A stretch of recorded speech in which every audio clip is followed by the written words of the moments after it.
Welcome to Nothing Moves Without Us, a Black culture podcast where Clifford and I talk about Black entertainment from the past 30 years.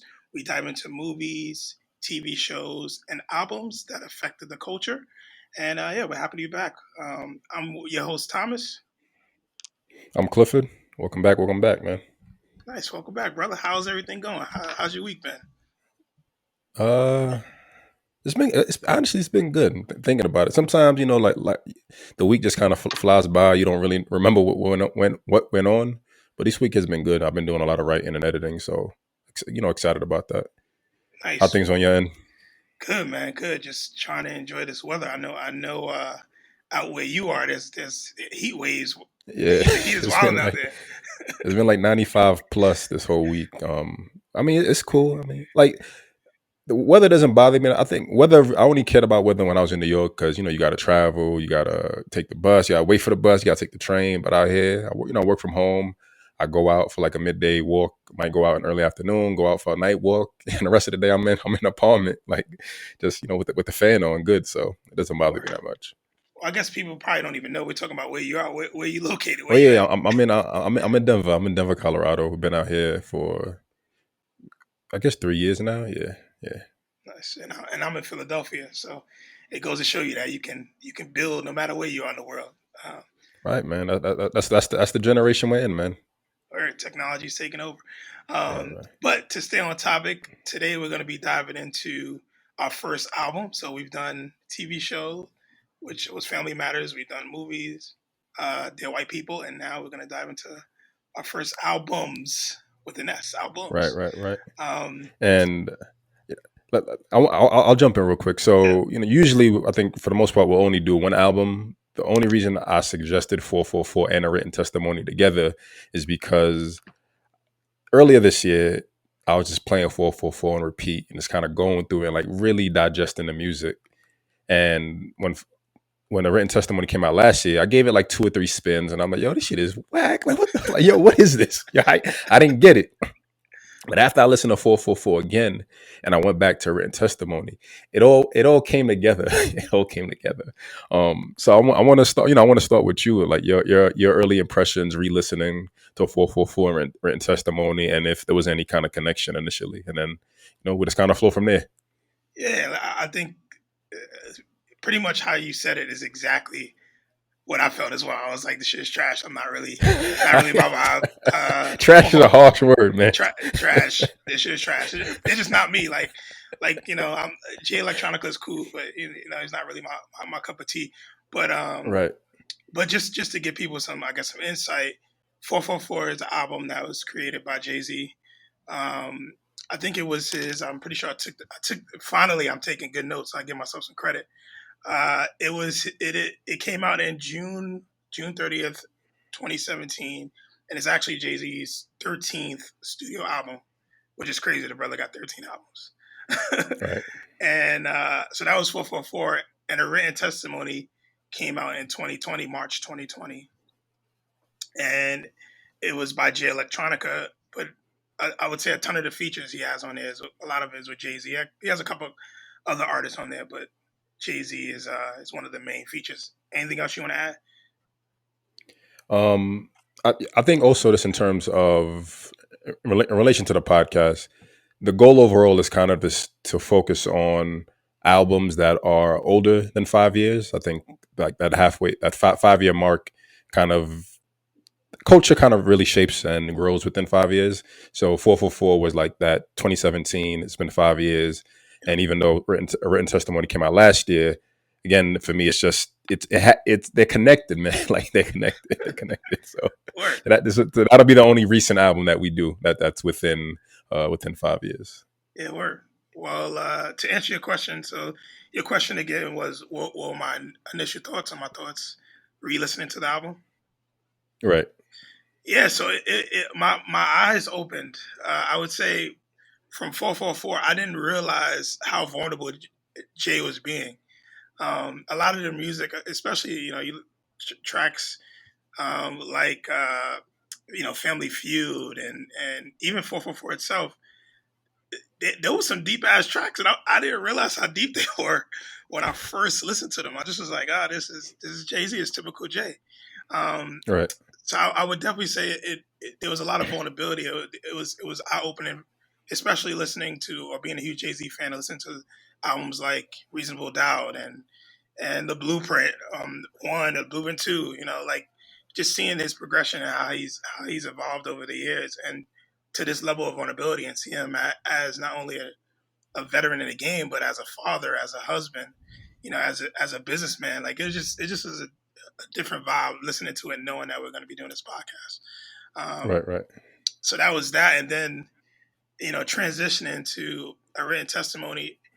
It was essentially what I wrote down because when I first, like I said, when I first listened to it, it kind of threw me off a little bit. But when I listened to it again, I literally wrote, it took me on a religious journey through history, through love, through grief, education, like the level of significance that Jay Electronica, even Jay Z, used to highlight, the Islamic side of it. I thought was huge, right? And then also like the different sound bites with Farrakhan and other religious leaders. It just was, I looked at it totally different from when I first listened to it, because I think when I first listened Right. to it, I was listening to it more so for beats, more so less about lyrics. And like I pulled the lyrics up on my screen while I was listening to these albums, and it just a really really open and interesting experience. So yeah, I agree with you. I didn't get it at first when we first talked about it. I was like, why are we doing both of these? But they make a lot of sense. How about you? Right. Right. Similar journey, man. Like initially going through 444, like I got it. Like I understood the flow. I understood the significance of it. And while you were talking, I think what really made 444 stand out to me as much this year was everything that happened last year. Well, 444 and a written testimony, right? You think about the Black Lives Matter protests, you think about the Black experience changing so much last year, and listening to what these songs and what these albums represent and how they're rooted in championing and propelling like the Black experience. And I think that might have been like the foundation for me really seeing them in a new light. When I listened to a written testimony initially, I was also just kind of listening to beats, and I think I listened to a flux capacitor once, and I'm like, yo, yo, what is this? Like, yo, like the production on it is crazy, and I couldn't get into it, but like I let it flow through like two or three times, and then like I listened to like, Rihanna sample. And I think that's the song that she made was called Higher. And I'm like, yo, this shit is fire. Like it was this fire. Like, just learning to appreciate it in a different light. Um, and overall, just learning and seeing that, sometimes you don't get it, right? Like we live in a culture, and then, again, this is also part of why I wanted to focus on these. We live in a culture where we just consume music so much, right? Like I remember Childish Gambino did this interview. He might have been on Hot 97, where either Hot 97 or Breakfast Club, and he was talking about that, when Drake's album drops, you just listen to it, right? You go through it, you're like, I listened to it. Like I did what I needed to do. And then you just kind of go through life. But you didn't really sit on it. You didn't really let the music sit in. And I realized that music is supposed to be an experience. It's supposed to be part of your own personal growth.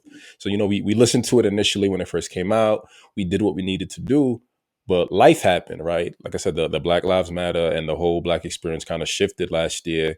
And you listen to these albums again, and it clicks. It finally clicks, and you're like, this is what he was talking about, right? Like, Jay has always been ahead of his time when it comes to music and the things he's talking about. You finally get it. Like the one word that I described a written testimony was God body. Like this is God body music. This is just like the supreme being of music, of enlightenment, of the life experience. 444. It's laid, and it's like you said, it's very personal. It's you see this raw, consistent personal part of Jay that you don't really get, but The written testimony is just like God body rap, just like stunting on stunting on niggas, like telling people what it is, what it Right. could be, what it should be. But again, it's really, really hitting a hammer on the history. And I think, like you said, the religious aspect, based on like the Nation of Islam and their teachings, really helps solidify, because the The Nation five of percenters. Islam is, yeah, they're focused on the black experience. So yeah, Yeah, man. I couldn't have said it better myself. I definitely felt like it. You know, I listened to both albums multiple times these past weeks, and I enjoyed it more and more and more. Um, and I feel like that not only because of what I heard originally, or the second time or the third time, but it's like reading a good book. You know, you find something new every time you listen to it. And that was something that I didn't value before, and you know, I've learned a valuable lesson through this process, that not only with these albums, but when newer albums come out, especially with artists that I value, I believe in, that you know that I've followed over the years. Listen to it a couple of times, and listen to it beyond the beats, right? right. And to your point, from a cultural standpoint, you know, thinking about 444, not only was Jay Z being vulnerable about, you know, the things that he was doing to Beyonce and their marriage, but he was being vulnerable about being a father, and like I said earlier, being going into business, and coming from the streets to, you know, being able to provide for his family, and that was something Sharing that, his mother's story yeah, also. yeah, Yeah, what is that song? Smile, man, what a song, smile. Yeah, yeah. what a track. It's actually one of my favorite tracks on 444. And he even, you know, giving her props through lyrics, right? Um, and I think that's something that, from a cultural standpoint, to your point, we have to do a better job. And it's not only listening to albums like this, but even uh, from our history, albums in the '60s, '70s. Like I remember watching this documentary like maybe a couple weeks ago, about Mercy, not Mercy Me. It was a Marvin Gaye. Marcy me. Oh, sorry, No, sorry. no, it was about Marvin Gaye's. It was like 30th anniversary of Marvin Gaye's most famous album. It was on some CNN special. And the reason I bring it up is because there was a lot of relevance that still Oh, what's hangs. going on? Turns 50. There There we we go. go. What's going on, right? It turns 50. Look at that, 50. So this album is 50 years old, or this piece, masterpiece, 50 years old, but it's still extremely relevant to today and what's happening within our culture. And when I was doing these re-listens, it brought me back to watching that documentary and seeing exactly how music shapes us in so many ways if we listen to it. And I got to give you props on air. I got to give you props during the podcast, bro. This is a great start to us starting albums. I learned a lot about just self love and self discovery, and you know, Jay dives into things that I didn't even realize. Like I never paid attention to until I pulled the lyrics Right, up right, and right. and read them while the songs were playing. Um, so yeah, I think culturally we just have to do a better job, and especially when it comes to artists who have Who's we? I know you say we, so I always want to clarify who's we. So black we, people. I know, and the listeners. So there we go. There we Black go. people, black people need to do a better job. And I say you and I talk about this a lot, using we, but black people more specifically, because of the context of how this plays a huge part in our history, and we can look at artists like Jay Z, you know, that have essentially started from the bottom and look where they are now, and written this. They have this. What's the word? They have this. They have this. What is the word I'm looking for?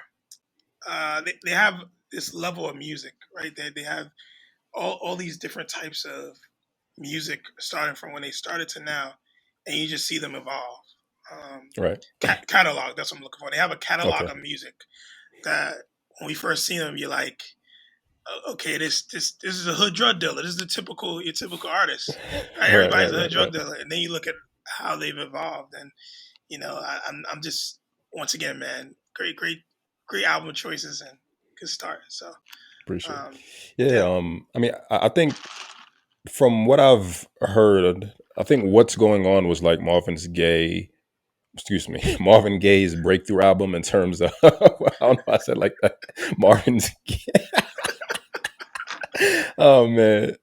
So yeah, what's going on was Marvin Gaye's breakthrough album in terms of like talking about like social issues. I think Yeah. before he was really just talking about like romance Yep. and love and all of that.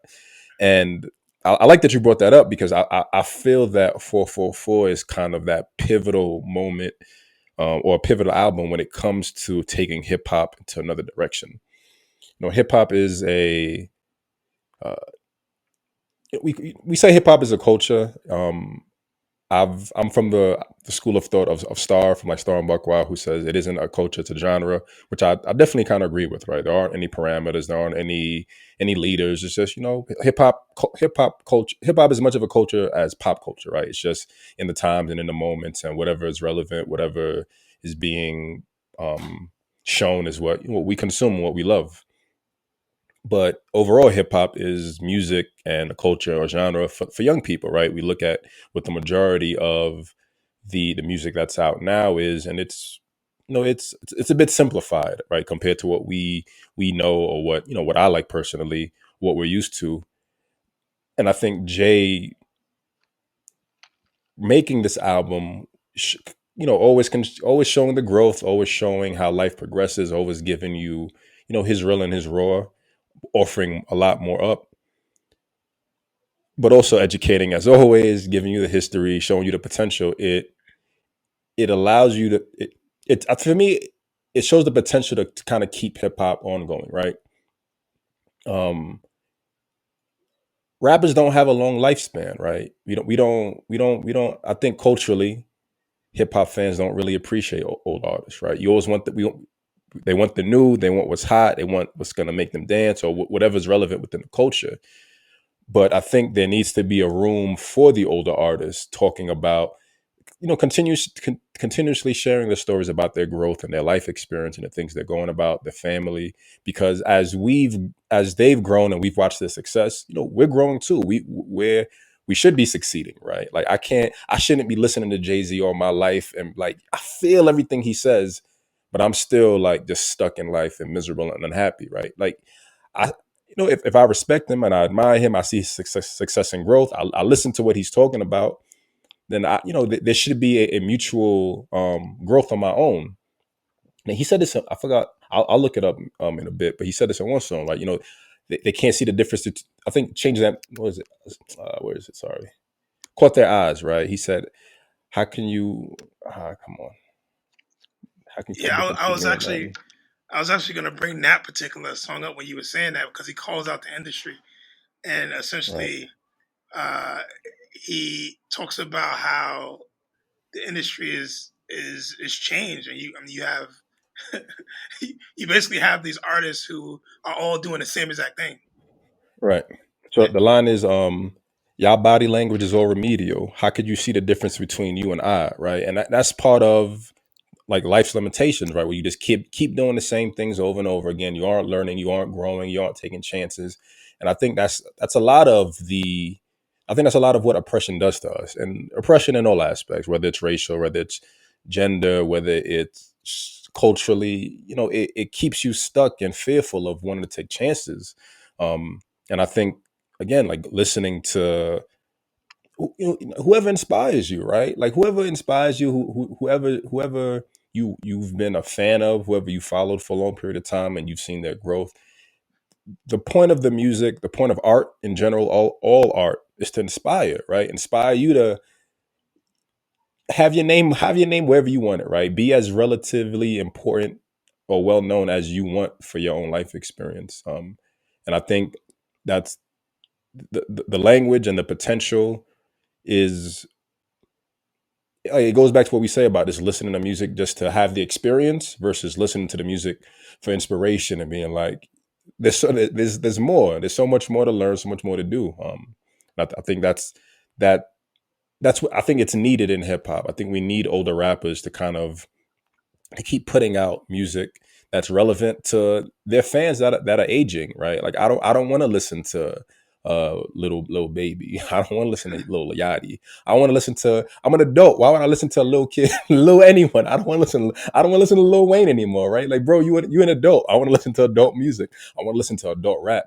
So I hope, I hope the potential for this album becomes a path for more older rappers to come out to share more older stories and more relevant stories about fatherhood, about relationships as adult, being a man, traveling, like all the things that are still relevant in our lives, essentially. Yeah, 100%, man. Talking about, I guess, 444 more specifically, the song "Kill Jay Z." When I first heard that track, the original first time I heard of it, I was just like, this dude's killing Jay Z. Like like literally in my head, I'm like, he's really killing Jay Z. But then after I listened to it and looked at the lyrics, and I really listened to it, it reminded me of a love letter he was writing to his younger self, or a letter, not so much Right, a love right, letter, right, but a letter he was writing to his younger self. Like, yo, these are the things that have happened in my life that I could have done differently, or I could have been in a different situation. Um, and just there's so many different bars in that song that when I'm listening to it, I'm like, oh, yeah, this makes so much sense where it wasn't making sense to me before. Um, right, so I'm just just blown away. Like one of the lines I wrote down was he wrote, "Cry Jay Z, we know the pain is real, but you can't heal what you never reveal." Like that's right, just so crazy. right, right, What right. a You line! don't you don't even speak your truth within yourself. So how can you heal from it, right? Wow. Like you're hiding it from yourself. You're hiding it from everyone else. So yeah, the pain is gonna be there still, and it's manifest, right? And it rots away at you. Yeah, it just there's so many. I'm just like looking through. I've like I always do, write down Right. everything, right? But even when he talks about his scuffle with Solange, remember that whole thing? It was all over the news, and even breaks that down. Like I think overall, just just how, and I can say vulnerable over and over again, but it's not even so much as being vulnerable. That's one side of it. But taking responsibility for your actions and put it out in your music. Um, Right. it's even with the whole Eric Benet line, I thought he was taking a dish at Eric Benet, but he wasn't. He was talking about himself. He was going Right. based on what's happened, what Eric Benet and Holly Berry, what happened to them in the past in their situation. It was like, I don't want to repeat Right. this in my situation and in my relationship. So I just think that songs like that and seeing bar after bar how he's just being more and more technical, but also being accountable is something that I never looked at previously, and I'm glad I took the time to. And some of these lines I actually like dug in a little further and did some research, but primarily the goal was to understand how these conversations and these bars affect the culture. And Right. a lot of us, once again, black people, us as black people, uh, we definitely need to do a better job in looking at these lines. And I don't want to say looking at it as it's your Bible, but looking at it as some scripture or text that Inspiration, right? that's I mean, yeah, resourceful, right? It's yeah, yeah, yeah. resourceful and can help you not go down these same paths or get into these same situations because someone as big as Jay Z has gone through it as well. He's human just like any Right. one of us. Jay did that, so hopefully you don't have to go through that, right? Like that's his bar, that's his trademark, right? That's Yep. the point of me telling you all this. I'm telling you all this so you don't have to go through it. And like even going back to Kill Jay Z, and adding on to your point, it's about killing the ego and the arrogance of the character that is Jay Z versus Sean Carter, who's supposed to be the loving family man, right? So like you start off with the introduction of just getting rid of the ego, right? Rid of the arrogance, rid of the braggadocio, rid of the character, right? Because most of us live in characters, right? Most of us live through masks because it's how you survive society, right? Like it's different, like again, I mean, most specifically, right? Being a black person, right? Like, it's difficult to be. I guess I'll use the phrase hip hop, right? It's difficult to be hip hop in certain spaces, right? Like it's difficult to kind of be your authentic self in certain spaces. So, you create a persona that just kind of exists, but when you let that persona, you let it go rampant, right? It overcomes who you are. It overcomes who you are at your heart. In your heart, it overcomes your nature, and you do terrible things, right? Like you brought up the line about Solange, so like let's. I want to talk about 444 real quick. I guess in terms of relationships, um, and You're talking about specifically the track. yeah, the track Okay. specifically. Yeah. Sorry, like I'm a student of Joe Button, right? Joe Button and his mood music. Like for me, Joe Button pioneered emo rap. He pioneered like really putting your heart on your sleeve in music. So for me, to finally get this side of Jay Z, after like really being a fan of his, and maybe he didn't have the content before to kind of produce or make something like this. It's it's weird, like like the song starts off like every time Jay, and this is something I think I've heard in like interviews. Every time before he starts a verse, he speaks a little bit, before the song comes on. Yep. So when the song 444 comes on, right, he goes look, and for me, it felt arrogant, right? It's like look, like and then he goes into the rap. So part of me was like, that feels like he doesn't really want to do this, but he's just doing it. But it felt, but it also feels like he's just like just like all right, I'm just gonna get this out the way and put this out there for now, and then get back to like the real music. But yeah, Yeah. what were your thoughts? I mean, like, you're re-listening to 444, like really taking it in. So I literally wrote out. I think it's the last verse. I wrote fire like 50 times. I wrote fire, fire, fire, fire, because he goes into this. He goes into this deep apology. To Beyonce about all these different things, but the last hook, or I mean, the last verse, he talks so much about his children and how his Right, children are affected. Um, so what I just took down some of the bars, and he says, and if my children knew, I don't even know what I would do if they ain't look at me the same. I would probably die with all the shame. And in my head, I was like, wait, what? Like what the? But basically, what as I gone through each one of these bars, and he was just talking about seeing his kids, or knowing that his kids found out he is this type of person, right, and the person that he is right, to their mother, and what he put her through, and just seeing his kids with someone else or being raised by someone else, I just thought right. was deep as hell. He also said something earlier in the track, which I wrote. He said, "I apologize for the stillborns because I wasn't present. Your body wouldn't accept it," which is That's yo, that's which whew, that's a heavy ball, man. bro, Like, like putting out into yeah. the Go ahead. world. Sorry. Like I'll say it again because I stumbled a little bit, but he says, "I apologize for all the stillborns because I wasn't present. Your body wouldn't accept it." Hmm. Just mom, like wow. Yeah, it's it's like the mutual responsibility, right? Like you having a child with someone you love and care about. The goal is to build on a foundation and a relationship.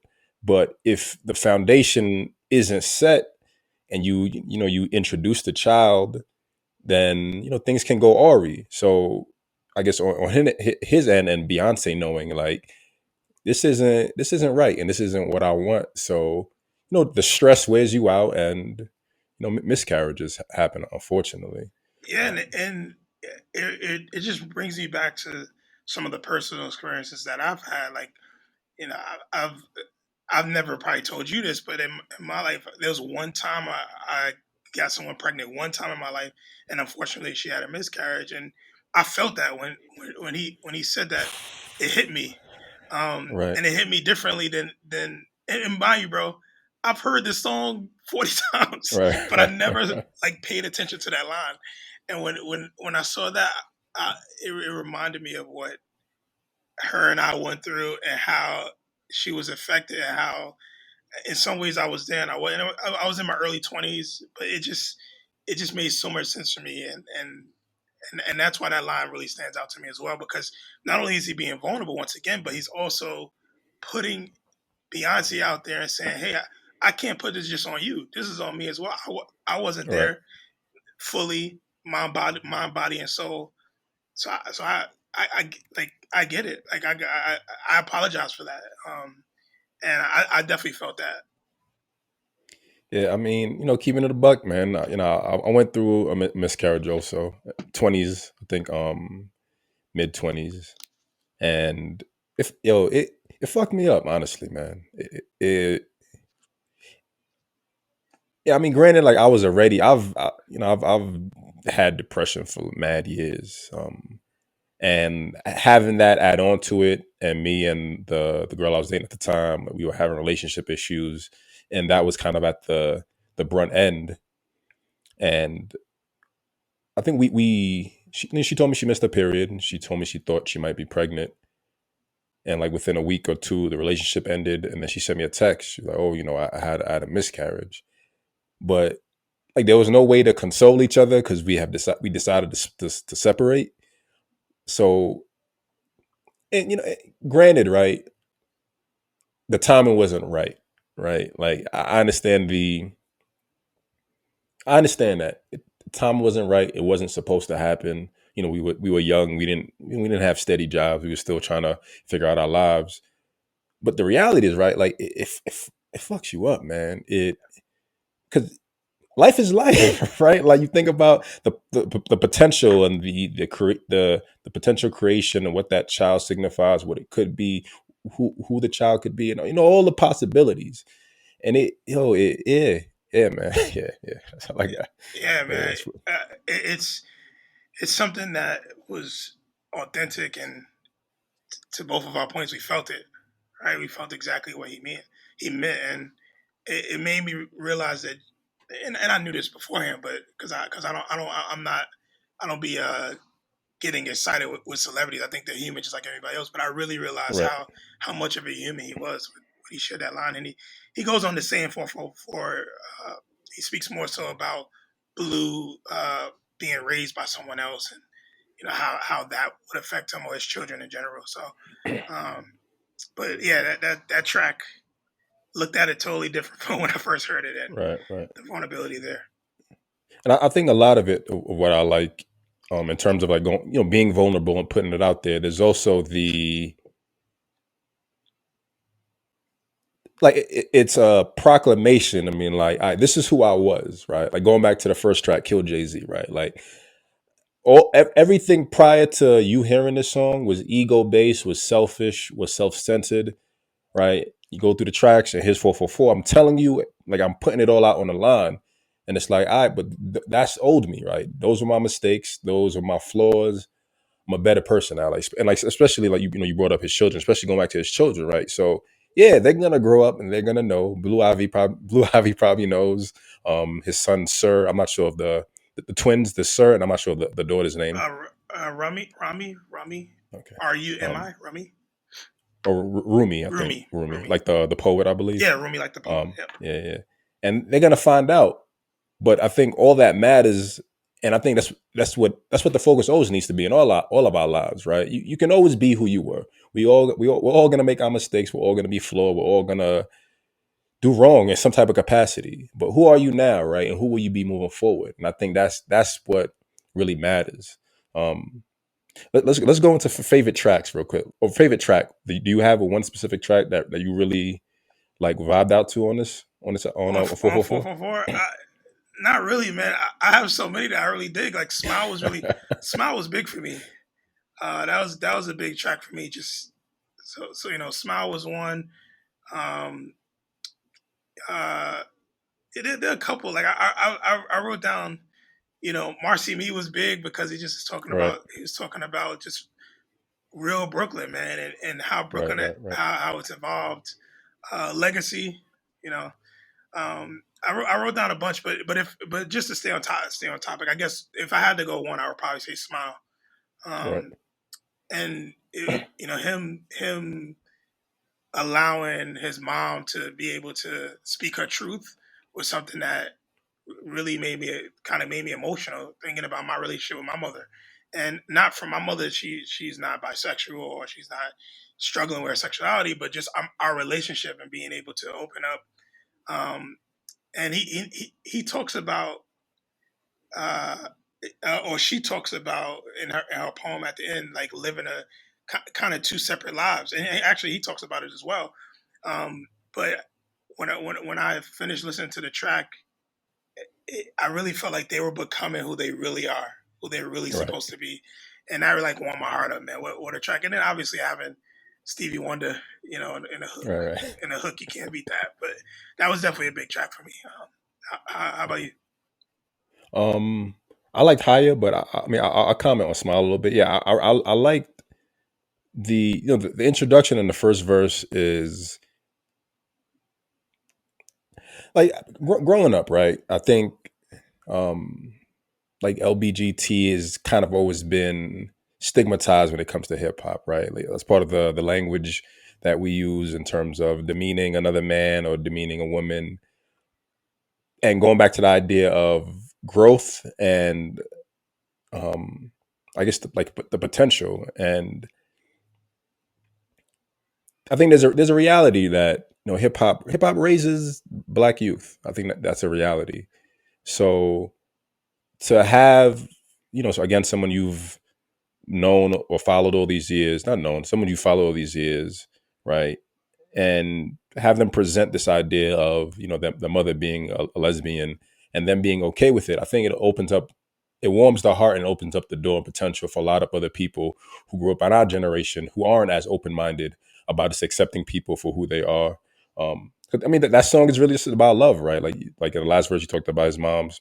I'm reading that. I think reading a poem, and it's living in the shadow, right? Living in the shadow within ourselves, and that's on all aspects, right? For her, it's like so mama had 4 kids, but she's a lesbian and had to pretend so much that she's a thespian, right? Living in the shadows of who you are, but you have to hide yourself. Going back to the idea of mask for him, trying to live like Jay-Z, rambunctious, but being Sean Carter realistically. Yeah. Yeah, For me, I like. Sorry, go ahead if you wanted to add more. no, I was gonna say in that same verse toward the end, he says it doesn't matter, or I'll read it. He says, "Doesn't matter if it's a her or him. I just want to see you smile through all the hate," which is Right, which is powerful for your child to say, like, I don't care who you rock with, I love you. I just want to see you happy. I just want to see you do right, it. right, I just want to see you do you. Like actually, I'm actually missing a bar because he says right before, he says, "Cry tears of joy when you fell in love. Don't matter. Don't matter to me if it's a her or him. I just want to see you smile through all the hate." Which in my mind is like, I'm gonna show you love regardless. It don't matter who you rock with, who you fuck with. I'm your son. I care about you. I know it's been a struggle on you. Like he talks about how she self medicates, how she's going through this struggle, but she's still there. She's still there, and he right. loves her no matter what. And then even later on in the track, the next verse you brought up, where he talks about, and he did this a lot in some of the tracks, where he's like giving out info, and then he catches himself, and he's like, I don't know if I'm saying too much. Like at the end of the track, he's like, I don't know, like I might be stirring the pot. Essentially, he always has a Right. line at the end that's like, I'm putting a lot of shit out there. I probably should stop, which I thought was hilarious, uh, because he obviously he knows what he's doing, but Right. later on in the track he talks about how essentially, and this is me kind of paraphrasing because I don't know exactly what it is, but I'm gonna say he was talking about how marijuana became legalized, and he has people in his life who are in That's jail legal in for it. Colorado. Yeah, Yeah, yeah. and it's just like, what? Like what? This is so interesting. And he talks about black entrepreneurship and so on, and I just think Smile just talks on so many points on like revealing who you are. One thing that Jay always does too, before you dive into your next point, is, and this is like even back in albums from the past, he always highlights somebody from his past. He always shows somebody Right. love. You could be locked up, you could be somebody from the hood, you could be somebody he grew up with, but I feel like in every one of his albums, he has people where he just shows love to, and it's not people that are in the industry. Um, Right. and he definitely done that here, and he did it a couple different times. But yeah, but sorry to just jump in, but that No, man. No apologies, man. I want to touch back real quick on the line you brought up when, cry tears of joy when you fell in love. Don't matter to me if it's a him or her. His father. The story that I think most of us know is Jay-Z's uncle was shot. Jay-Z's father left the home and couldn't deal with it and became alcoholic. Ended up dying. I think in 2003, 2007 from liver disease. But you think about the Black experience as a whole, right? You think about like a lot of, I come from a damaged home, right? Like my biological father was murdered when I was young, but I had a father figure who was there to kind of fill in that role. And most of the people I grew up with came from single parent homes. And you see a lot of the times the parents don't find love or happiness, right?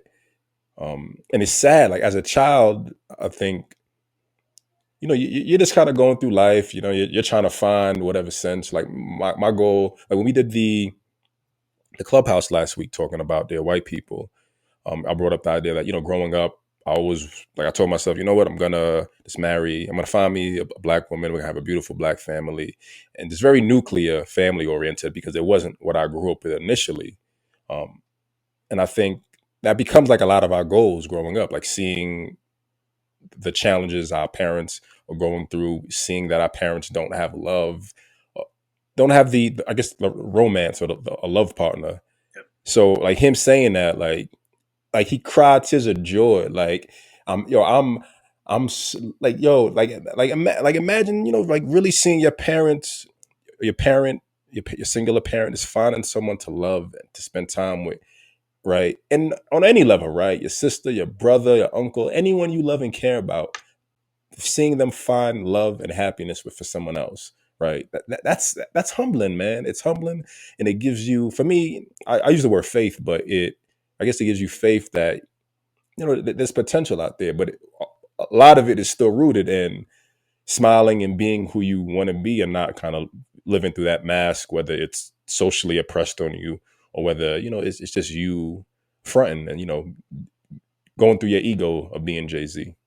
Yeah, there's so many different words that he uses in that verse around his mom pretending, his mom being in the closet, once again self-medicating. So going from Right. that to just like you said, finding love and him crying tears of joy, it's just a beautiful thing. Um, Man, it's out, man. Cliff, man. You got me, bro. You got me, fam. I'm gonna go listen to it after we get off. So my favorite track, I have to go with Family Feud Yeah. for the initial reason I like it is because of the placement, right? The song before it is the 444 track where he's talking about all his wrongdoings and ills toward Beyonce, his family, and himself. And the next track is Family Feud. You got Beyonce on the hook singing higher. So it's like it's reconciled, right? Like here's all this that happened, right? I said all this, but yo, like the next track, my wife is on it with me, right? Like we reconciled, and her saying higher, higher, higher. For me, I just think about elevating, right? Elevating through the Hmm. bullshit, elevating through the limits, elevating through the trauma, elevating through the lies and the deceit and all that. Like we did all that, but now we're on this next level, and we're gonna keep going forward. Because I believe that the only thing that matters is going forward, right? I think I kind of said this before. The past is the past. We're all gonna make mistakes, but what are you doing now? What are you doing today? And that really kind of sticks out to me for specifically for this track. Yeah, bro. So that was another dope track because I think he talks about obviously he talks about that side of it, but he also talks about feuding from a hip hop standpoint. Right? He Right. talks about so I took away that not only is he talking about his personal life, but he's talking about how the relationships that he has with other artists like Diddy and other artists in the hip hop game. Like how are we evolving? And there are a couple of lines in there that really spoke to that when he talks about what's better than one billionaire. Two, True. and Right. in my head, I used to always think to myself, "What the fuck's he mean by that?" But after listening to it, he goes in and he talks about just more like how those dynamics when it comes to hip hop. Why am I fighting other people when I could just when we all could eat, we all could Right. build. Yo, I didn't think about that, but yo, absolutely, absolutely, Yeah, it's man. just so Absolutely. mind blowing to me. So when I was, when I first heard it, I thought he was taking digs on Diddy, but he wasn't. He was showing Diddy love, um, in a way, and I think there's a lot to say when you think about family. You think about it specifically your blood, and hip hop is a family. Hip hop. We're a lot of these artists they've known each other longer than some of their family members.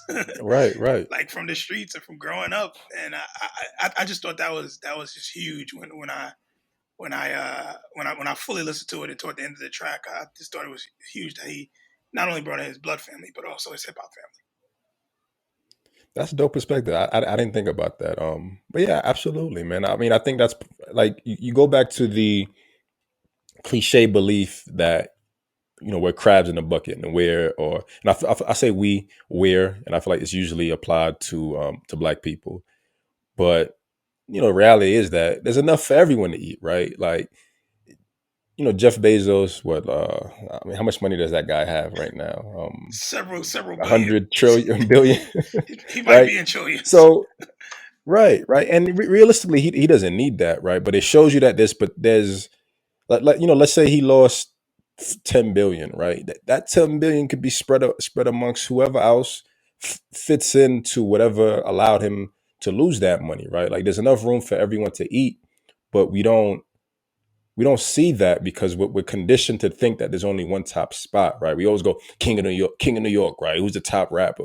Like no one goes, who's the king of rock? Like, I mean, granted, Michael Jackson is the king of pop because yeah, like he's the king of pop because he created that genre. He created a whole new lane of music. That's why he's a king. He's not a king in terms of competing with someone else. Like there wasn't like who else was competing against Michael Jackson where like, you had to decide. Nah, it was just him.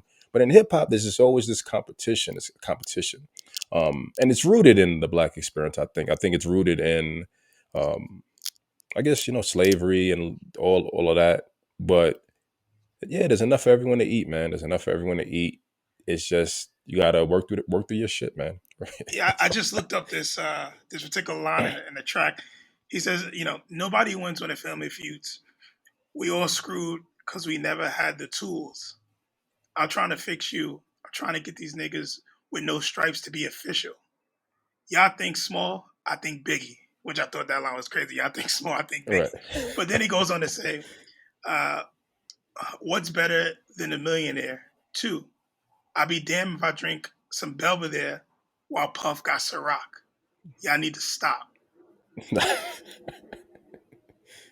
And when I hear that, once again, it's like all this outside noise is trying to separate us, is trying to pull us apart. But nah, bro, I'm out here trying to support. I'm trying to build. And that's exactly what I saw in this. When I was listening to this originally, and I hate to say it, I literally thought he was coming for Puff. Like the first time I heard it, I was like, "Yo, what's good with Jay and Puff?" But after I Right, listened to right, this song and I really dived into it, I just feel like he's trying to say like, "Yo, let's build, yo, let's build." You see these NFL meetings. I'm sitting in them. Why Puff not sitting next to me? Like why aren't other black leaders, other black entrepreneurs sitting next to have these type of conversations? And you and I talk about in previous podcasts about someone like a Tyler Perry, right? Tyler Perry, he is who he is. But one thing we got to give him credit for is he's constantly building for the culture, constantly. right, So he's the type of person that needs to be in those rooms because then it creates opportunities for all us. That's culture. Uh, that's affecting the culture more than what any one person can do when you're right. coming together and as a strong front. Um, so yeah, I just wanted to add that. Yeah. While you were talking, I was thinking about and another aspect of it is just that we hate on each other, right? I say we like I mean, and I say these things with the mindset always is that all of this is like conditioned, right? It's not that we just innately do it because that's who we are. It's the life circumstance, and it's the oppression and the racism and all of that. Everything that we're birthed to into the Black experience causes us to see other Black people as competition versus thinking like, I'm gonna build with him, right? I'm gonna build with him, right? Like we building, right? Like I look at you, and I think that that's why we vibe, right? We look for ways to build. Like we've been talking about it for like 10 years. Like we got to work on something. We got to work on something together. And down the line, right? Like this is what it becomes. But a lot of the experience is just hating on, like, oh, like why why he's doing, why is he doing that, right? Oh, he should do this, he should do that. And it's like, what are you doing though? What have you done? What are you doing? What are you planning? What are you providing for the experience? What are you doing to elevate the culture?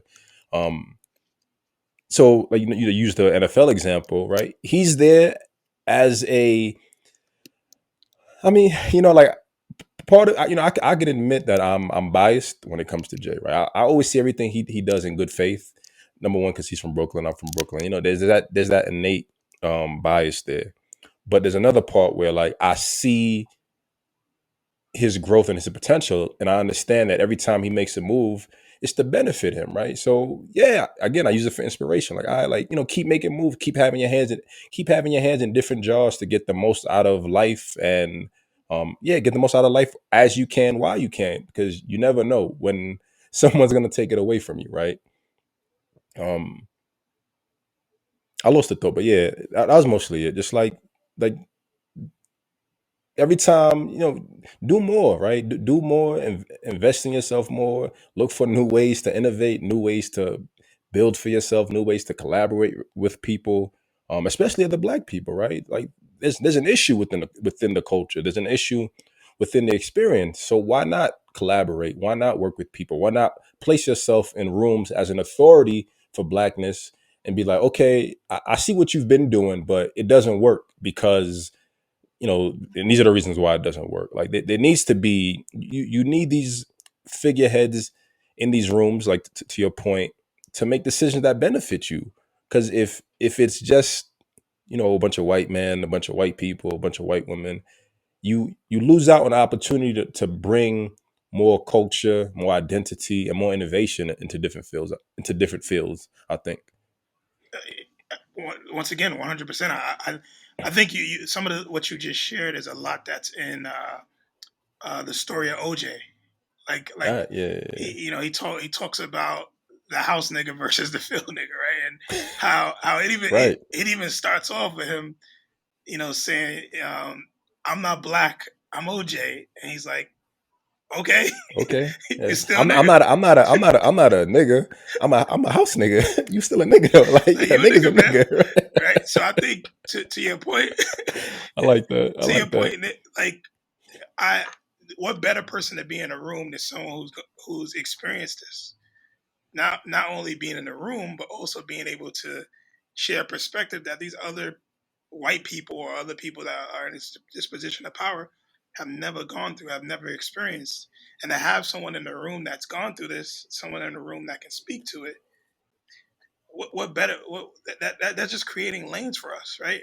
And Right. you think think about even what just happened a couple of days ago, with Juneteenth becoming a federal holiday, right? That was something. Right. That was something that has been pushed for like tons of years, for decades and decades and decades, and now it's officially a federal holiday. And sometimes we have to go through, and it sucks as a Black people that we have to go through this, but we have to take small steps to get to a point where we have something that's rewarding, right? And you know, Right. we're we this particular episode we're not talking specifically about Juneteenth, and but I would love to ask just because I think it's an important time. What are your thoughts about Juneteenth becoming a federal holiday? How do you feel about this? And I'll share my thoughts as well. But what do you think? Um. I didn't. It's funny you asking me this because I thought about it a little bit. I didn't think we get into it. Um. I think it affects culture. So I think it. So I'm on the other side of it. I don't think it. I see the. I so like I'm always I think big. I think big. I'm big picture idea person, right? Always. I see the significance for it. Um, but I don't think it adds. I don't think it adds enough to what the black experience has been missing. Um, I think what so before before Biden became president, are you familiar with ADOS? ADO, no. ADOS, African descendants of slaves, and just African Americans who live in the U.S. or African Americans who are descendants of slaves, Okay. and they were pushing for reparations. Um, and yeah, I mean, absolutely. I think that's been the talk for centuries, right? The 40 acres and the mule, and finding a way to give black people relative reparations for the work of their ancestors. I mean, African Americans, rather, excuse me, not just black people. Black people is just a general Yeah. term. But for African Americans specifically, to get reparations, whether it's from the United States government, I've heard the talk that African nations should also give reparations because they're the ones who sold Africans to the European nations Yeah. to become African American slaves. So yeah, everyone's at fault. Like I believe everyone's at fault. Um, but I think these small gestures become a I guess smoke and mirror. Like they be their way. I think their way to kind of pacify, right?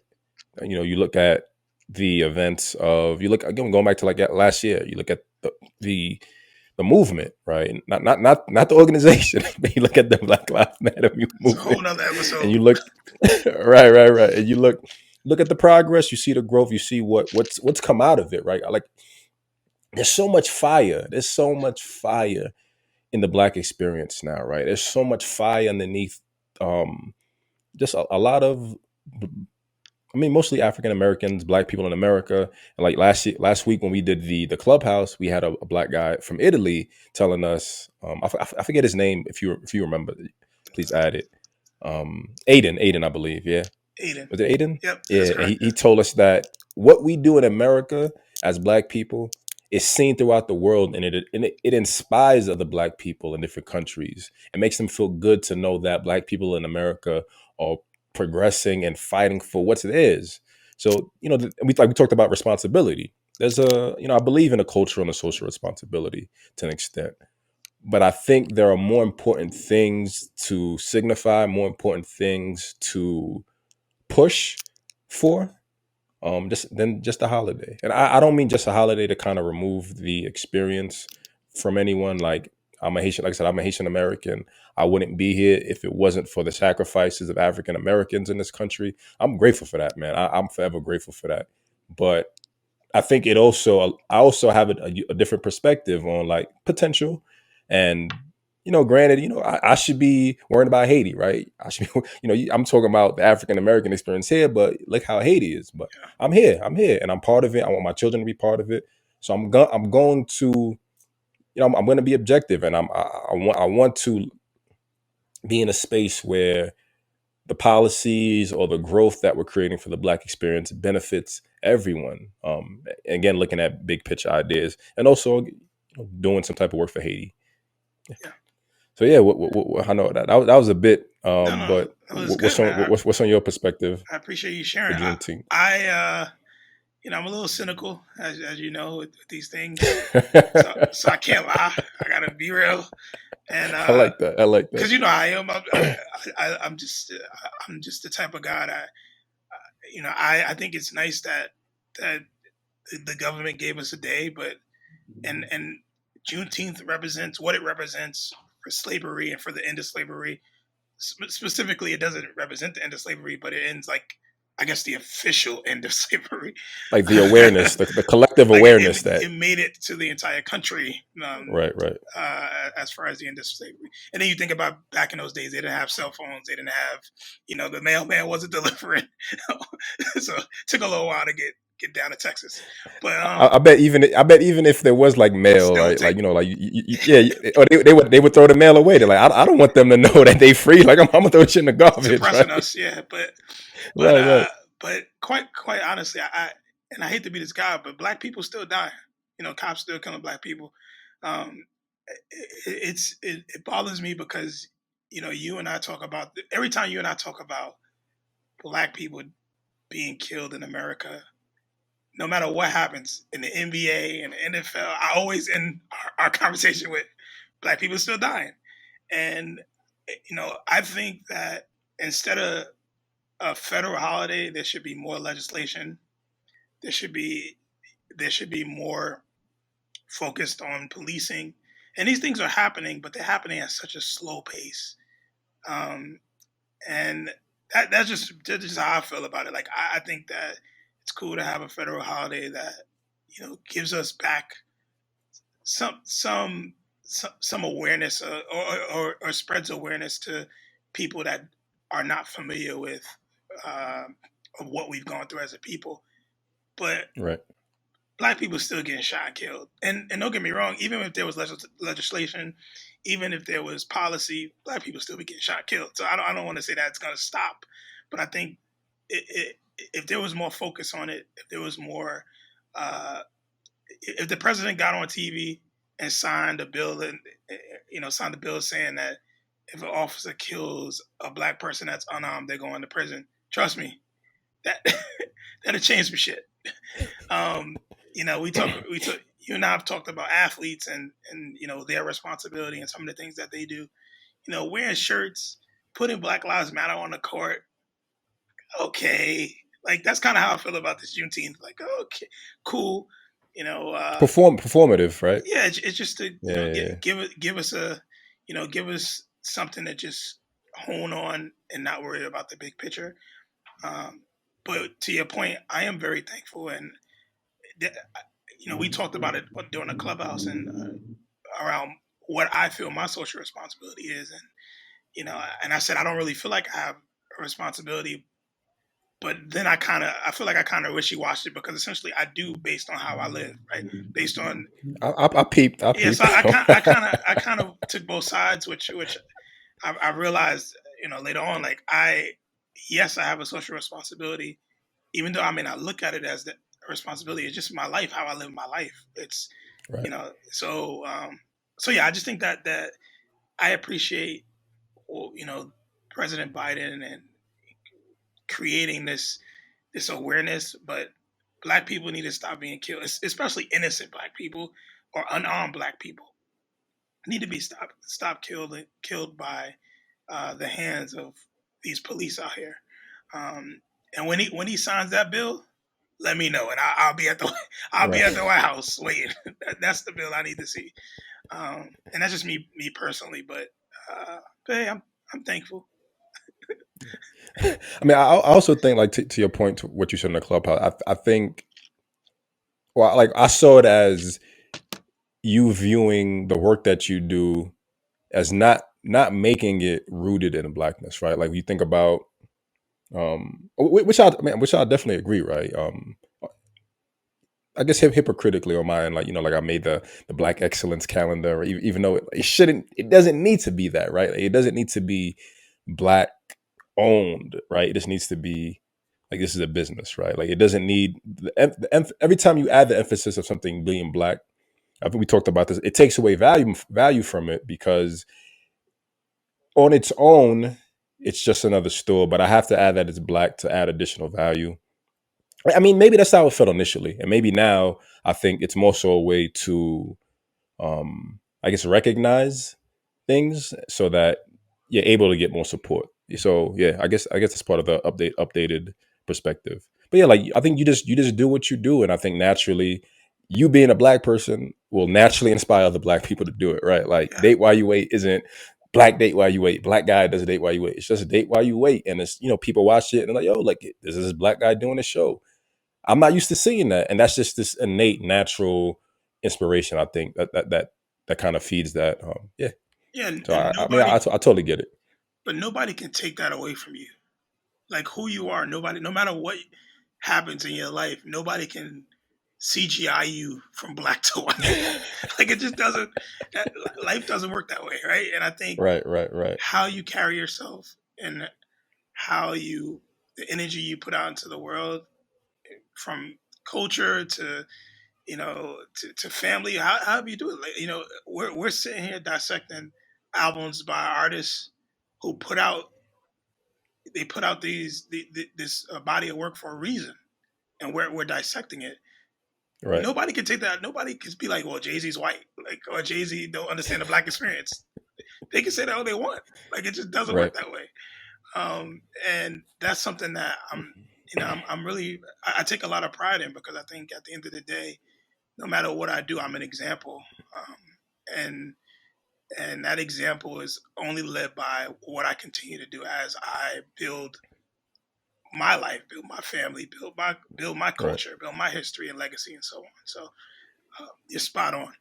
Um, but yeah, You want to sorry to jump off. I think we should dive into to more of. rent us something? Yeah, I think we should dive in.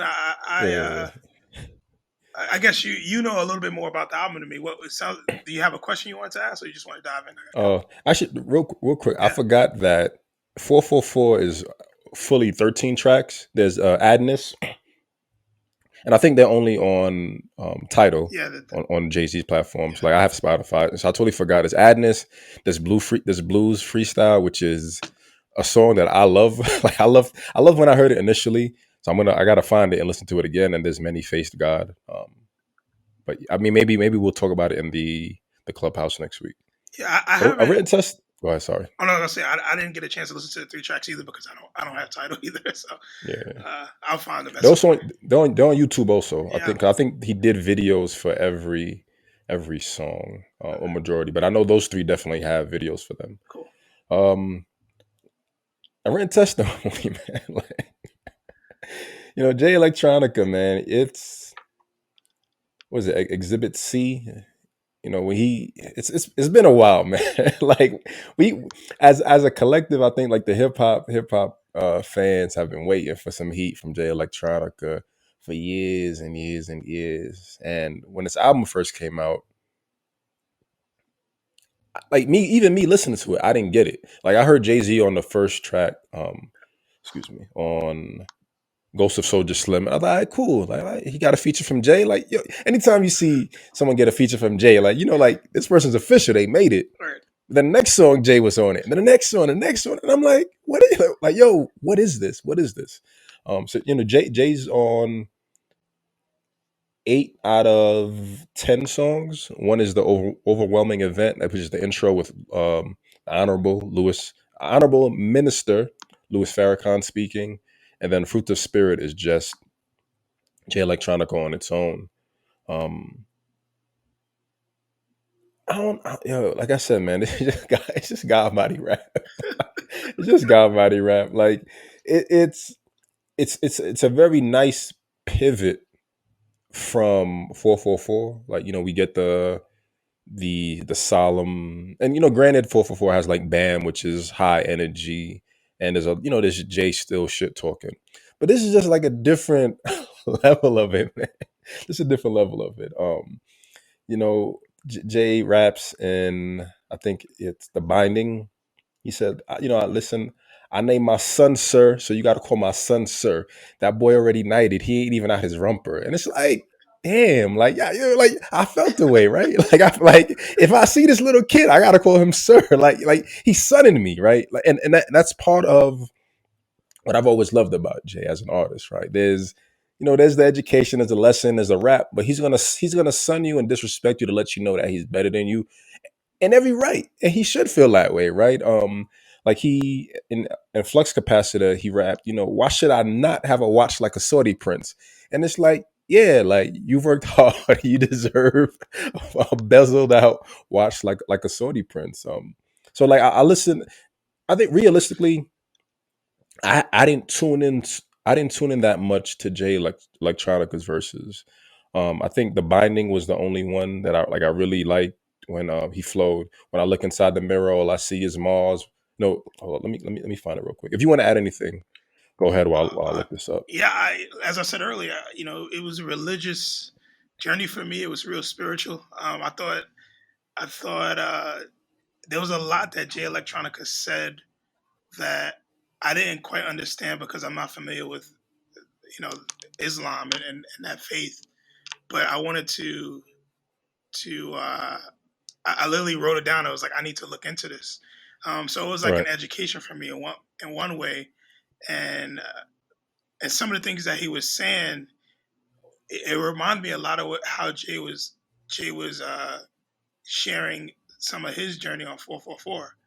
Um, in addition to that, too, I don't know if you felt this way, but every feature, I don't know every single one, probably 7 out of the 8 or 6 out of the 8 on this album. The way Jay came in wasn't just like the next verse. It wasn't just like here's the next verse. There was either a line that Jay Electronica started and Jay Z came in to finish it, and that's kind of how Right. I felt. I felt like every single feature, it wasn't like he was featured in the hook and that was it. He It's came like a in, collab yeah. album. Yeah. It was really special the way they did that. You know, and how a lot of times I keep saying Jay, and I just realized they're both Jays. The Um, Jay Z. a lot of times when Jay Electronica would go first, it basically Jay Z would be co-signing it with his part afterwards in each track, Right. and I thought that was something that was really really apparent. And he even gave me some insights that I really am going to look up afterwards to better educate myself as well. Right. So the bar I was thinking about was when I look inside the mirror, all I see is flaws. When I look inside the mirror, all I see is Mars. In the wee hours of night, trying to squeeze out bars. Bish me Allah, just so y'all can tear me apart. And Mars is his daughter name, and I love that verse because there's this duality, right? When I look inside the mirror, all I see is flaws. So he's looking in the mirror, he's seeing himself, he's seeing all the things wrong with him, he's critiquing himself, but he also sees his daughter, right? And it's like I've passed on these flaws innately to my daughter, right? And on one end is the responsibility, like to elevate her to make sure that she's greater than me. The child should always be greater than the parent. Um, but then it's in the wee hours of the night trying to squeeze out bars, and it's like no matter what you do, right? Like you think about how long it took for the album to finally come out, right? Like do you mind looking up when Exhibit C came out initially? Sure. And people always wanted him to drop it, drop it, drop it. But it's like no matter what, right? You could be up late night crafting with your pen, late night just getting all the lyrics, rhyme, and everything ready, and people still gonna shit on you. People still gonna tear you apart, like he said. But what's more important, right? Like the work and putting the content out, putting yourself out there, being vulnerable. Tying into like what 444 what 444 is, right? At the end of the day, no matter what, you have to put yourself out there. You have to put your work out there. Yeah, I'm pulling it up. Give me 1 second. No problem. Um, Yeah, but and yeah, I mean, go ahead. Sorry. Exhibit C, December 2009. And written testimony came out March 13th, 2020. So like that's a long time to wait for someone to drop their debut album after giving you heat, right? Like giving you heat. He gave you heat, and it's like you just waiting.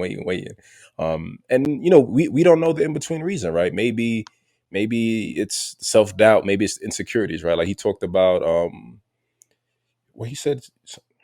I think it's on Blinded also when he's like, Jay called me up like you got to win one win a Grammy for the family. Let me see if let me pull that up. Now I'm pretty sure that one was on. Ghost of Soldier Slim, maybe. It might have been Shiny Suit Nah. Theory.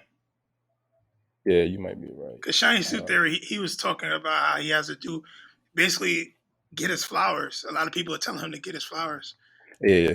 Me and Puff, we was chilling in Miami. He said, "Nigga, fuck the underground. You need to win a Grammy for your mama and your What family. track? They see you shined up. You were right, Shiny Okay. Shoot Yeah. Theory. Yeah. Yeah, he talks a lot about just getting his flowers, man. Like people keep telling him, "Yo, this is your time. Like, get your flowers." Um, but even what you were just saying, like t- time matters, right? Like what I learned about this whole album is that a lot of times people want you to rush through things, but you're just not ready. Just like you and I talked about taking our time to collaborate and work on something that we're both passionate about, something that we really love. We've had these conversations over and over again, but look where we are now. And, Right.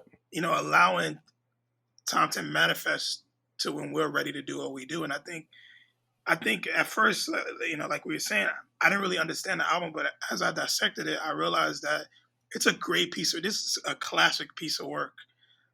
What he Yeah. put out is classic, and I looked at some of the reviews and what critics were saying, and people were shaming him for really for overusing to them overusing uh, Minister Farrakhan and sharing that side of his faith and I kept thinking to myself, fuck off. Like, this is his Right. project. This is like, you don't have to listen to it if you don't like it. Obviously critics get paid to critique, but um, in my mind, I just was like, who gives a fuck? Like this, if you don't like it, don't listen to it. But I obviously when I first listened to it, I was all for the beats. I was all for the. Then I started to understand the lyrics as I dissected this.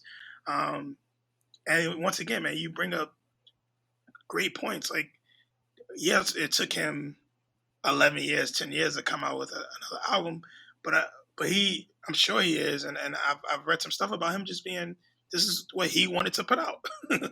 Right. It's his project. And like again, connecting it to the timing, right? Like it came out last year, March 13th, 2020, before like the movement, the Black Lives Matter movement really started happening, right? So again, you like I don't like I think about this energy, right? I think about the energy. I think about the foundation for what this album represents, and I talk about potential. And you look, we like I said, I listened to it before all of the events happened, and it didn't click. But after blackness, after after you become, maybe it's a I got it. Going back to story of OJ, right? Sometimes you disassociate yourself with your blackness. I think maybe I'll speak for myself. I think sometimes I disassociate myself from my blackness, right? Because I just want to live, right? I don't want to live under an umbrella. I don't want to live under labels. I just want to be a person, man. I just want to be a person and do what I want to do. But the reality is that that's not what it is, right? And that's I'm not a how the nigga, world right? sees you. Like, The world doesn't right, see you that way. right. So going through the events of last year, I went to protest. I marched. I felt like, yo, like this is dope. This is important. Until it wasn't. Until the narrative shift, and I saw the okey doke. I saw the game being played, and I said, all right, fuck it. But I listened to the album again, and it reintroduced me to all the potential. There's why'd I lose that song? Hold on.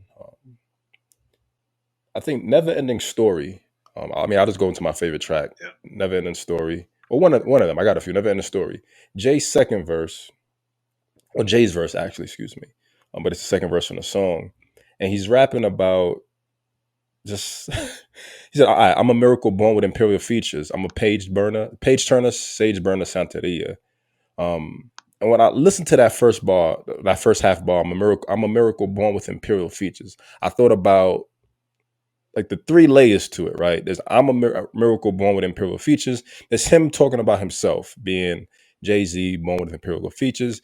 There's original man, black man, being the originator, right? Being the original king, original, gods of the earth.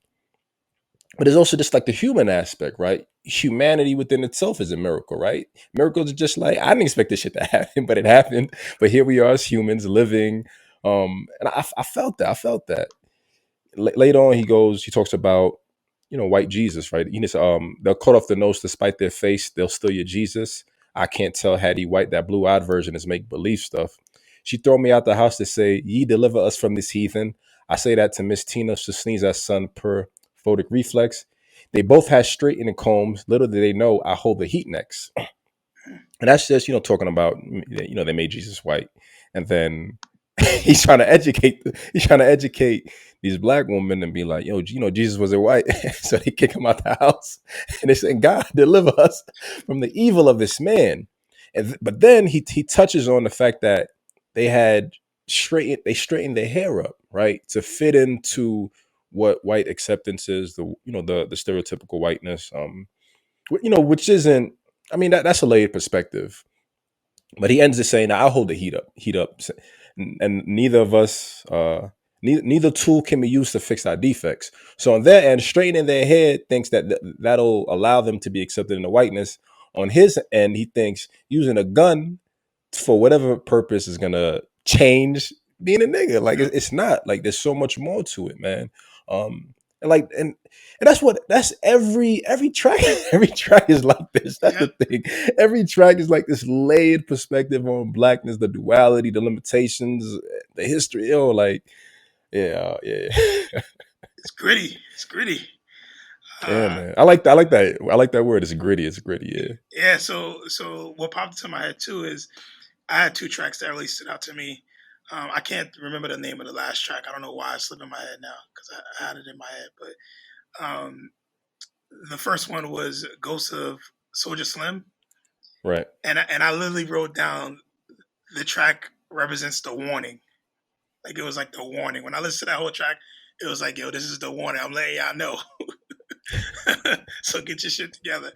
But there's a specific line that said, and I don't know if it was, I can't remember if it was Jay Z or Jay Electronica. I'm pretty sure it was Jay Z. I should have wrote it down. But he says, "My ancestors took old food, made soul food." That Jim, was Jay Z. Yeah, yeah, yeah. he says, Jim Crow. This is so hilarious to me. Jim Crow's a troop too. He stood his own.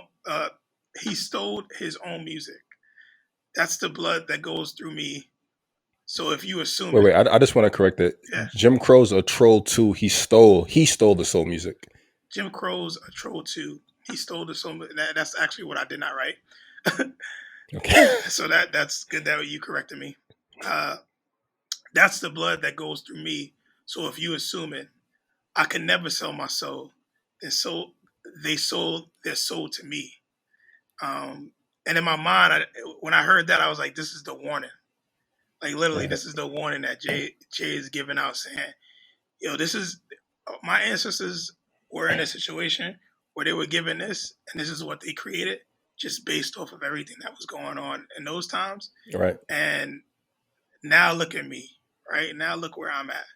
Um, and I think overall, when I listen to the entire album and each part, I think to your point, every single verse in this on this album literally hits differently. But there's a straight point around blackness, around there's pride in it. I feel a lot of Right. pride when I listen to it. Like once again, it's religious, it's spiritual, and I break it down as I talk a lot about mind, body, and soul. I really feel like 444 was the mind and body, and then you come over to testimony, and that's the soul. Right. Like you Um, said, it's religious. Yeah. yeah, Absolutely, man. Absolutely. um, and that track was really dope. And then the last track, I can't remember the name. I just wrote a bunch of tracks I really dig. Like uh, Shiny Suit Theory was dope. Universal Soldier was fire. The way that started was fire. Yeah.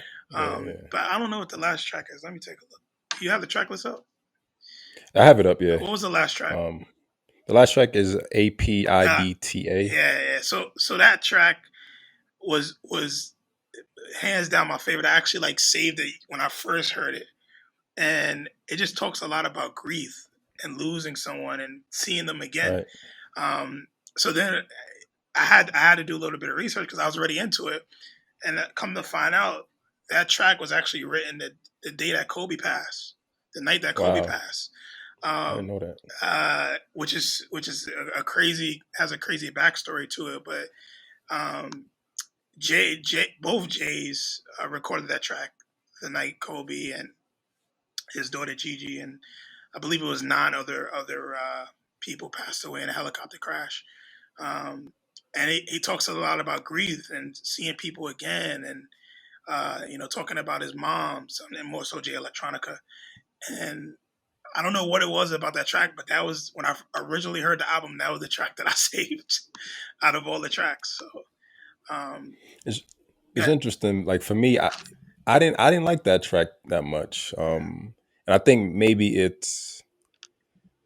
because it's too somber. I mean, I think like I said, brought up before, like going back into depression and all of that. Like I've I've been in that headspace a lot. Not like talk about my biological father. So I've dug into grief a lot.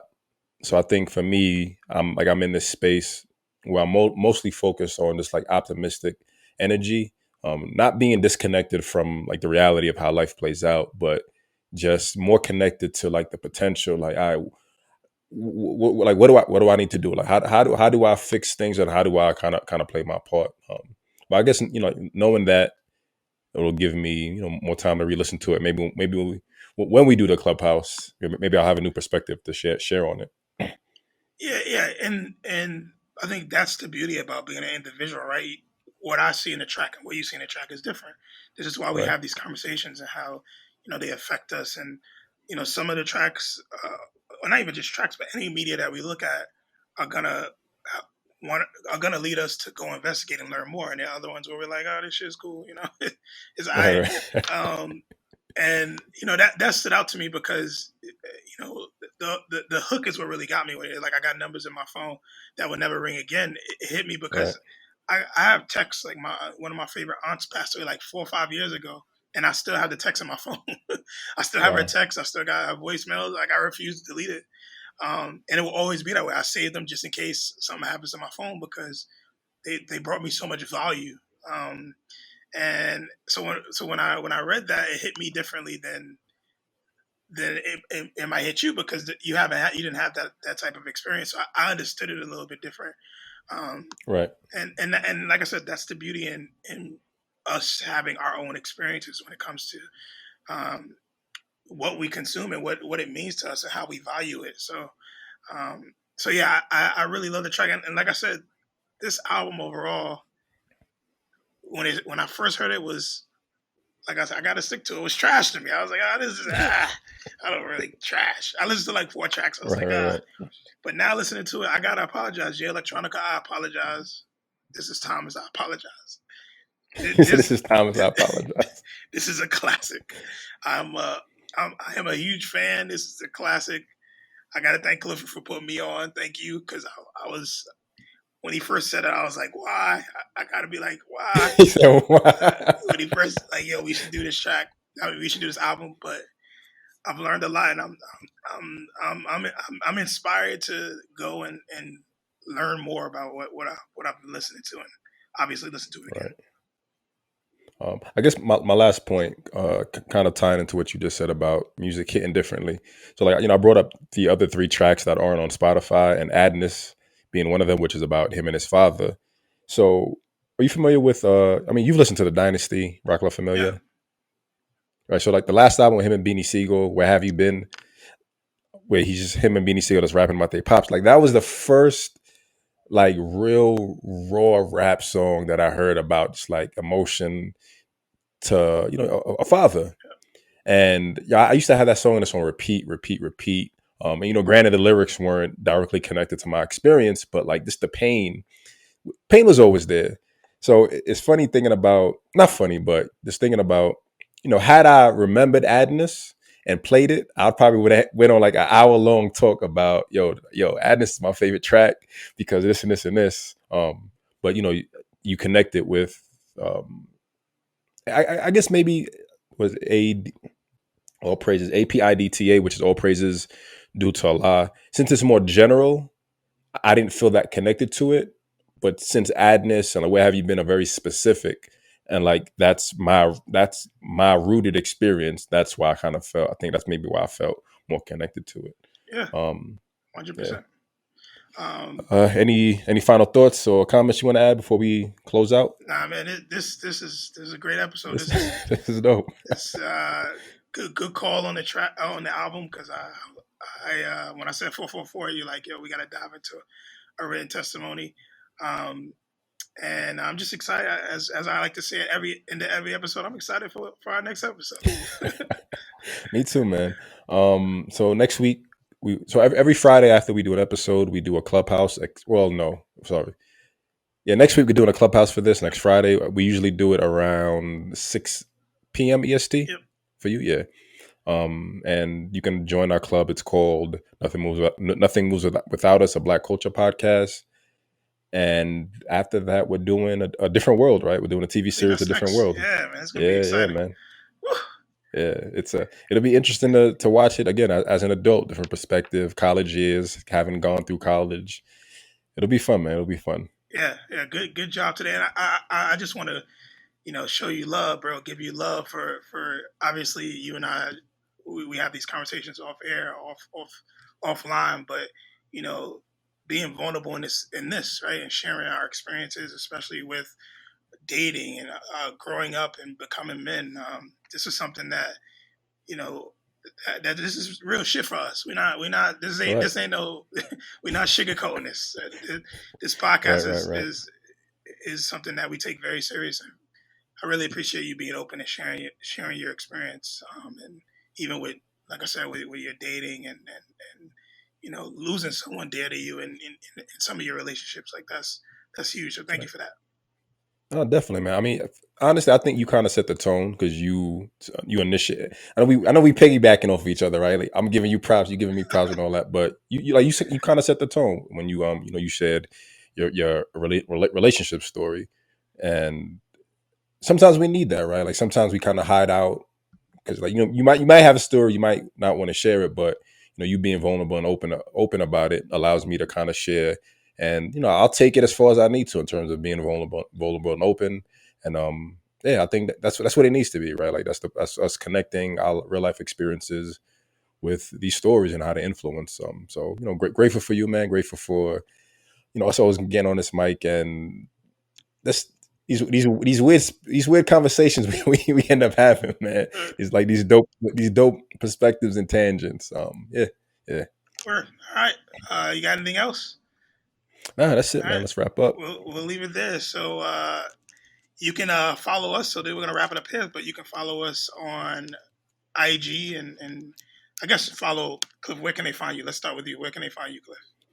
You can find me on Instagram at Galt Conditioning. I don't really post that much anymore, but you can still follow. There's a lot of I've mostly posted just positive content, positive uplifting content. So there's a lot to go through. Sorry. Yeah. And I'm under the Connection Curator is my personal Instagram account, and our Instagram account for the podcast is under a Black Culture Podcast, so or at a Black Culture Podcast.